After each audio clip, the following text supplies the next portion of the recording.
বহুত ষ্টুডেণ্টে মোক সুধি আছে যে SBI ক্লাৰ্কৰ যি দুটা ৰিক্ৰুইটমেণ্ট ড্ৰাইভ ওলাইছে, এটা হৈ গ'ল আপোনালোকৰ ৰেগুলাৰ ৰিক্ৰুইটমেণ্ট আৰু এটা হৈ গ'ল স্পেচিয়েল বেকলগ ৰিক্ৰুইটমেণ্ট। এই দুটা ৰিক্ৰুইটমেণ্টতে আমি এপ্লাই কৰিব পাৰিম নেকি?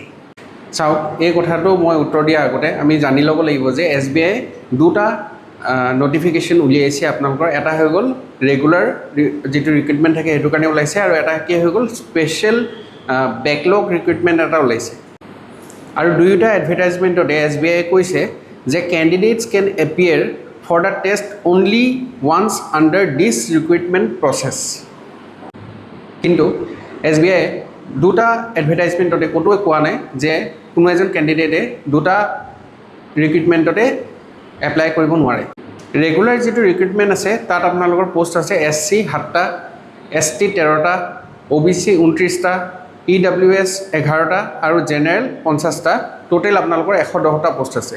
ইয়াৰ পিছত আমি যদি চাওঁ স্পেচিয়েল ড্ৰাইভত আপোনালোকৰ কেইটা পোষ্ট আছে, SC আৰু OBCৰ এটাও নাই, শূন্য আছে, কিন্তু ST আপোনালোকৰ 39টা আছে।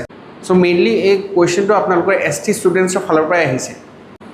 যিটো আমাৰ ৰেগুলাৰ ৰিক্ৰুইটমেণ্ট নটিফিকেশ্যন ওলাইছে SBI, তাত লিখা আছে চাওক, the backlog vacancies R net off the vacancies advertise in special recruitment drive.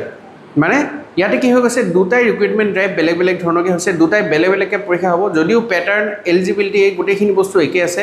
Mainly backlog মানে কি হয়, আপোনালোকৰ যিটো আগতে আপোনালোকৰ পোষ্ট কিছুমান খালী থাকি গৈছিলে, ফিল আপ হোৱা নাছিলে, সেইখিনি কাৰণে এটা বেকলগ ৰিক্ৰুইটমেণ্ট কৰিছে SBI। সেইটো কাৰণে আপোনালোকে বেলেগ কেটেগৰীৰ ষ্টুডেণ্টছে নহয়, কিন্তু ST যিসকল ষ্টুডেণ্টছ আছে আপোনালোকে দুয়োটাতে এপ্লাই কৰি দিব। ভাল খবৰ আছে যে আমাৰ ৰেগুলাৰ ৰিক্ৰুইটমেণ্টৰ আপোনালোকৰ 13টা পোষ্ট আছে, আৰু বেকলগ যিটো ড্ৰাইভ আছে তাতে আপোনালোকৰ 39টা পোষ্ট আছে। আৰু সময় এতিয়া বহুত বেছি নাই। আপোনালোকৰ যিটো লাষ্ট ডেট আছে নৰ্মেল যিটো আপোনালোকৰ ৰেগুলাৰ ৰিক্ৰুইটমেণ্টৰ কাৰণে, সেইটো হৈ গ'ল 31 আগষ্ট, আৰু যিটো আপোনালোকৰ স্পেচিয়েল ড্ৰাইভ হৈ গ'ল সেইটো কাৰণে লাষ্ট ডেট আছে 27 আগষ্ট।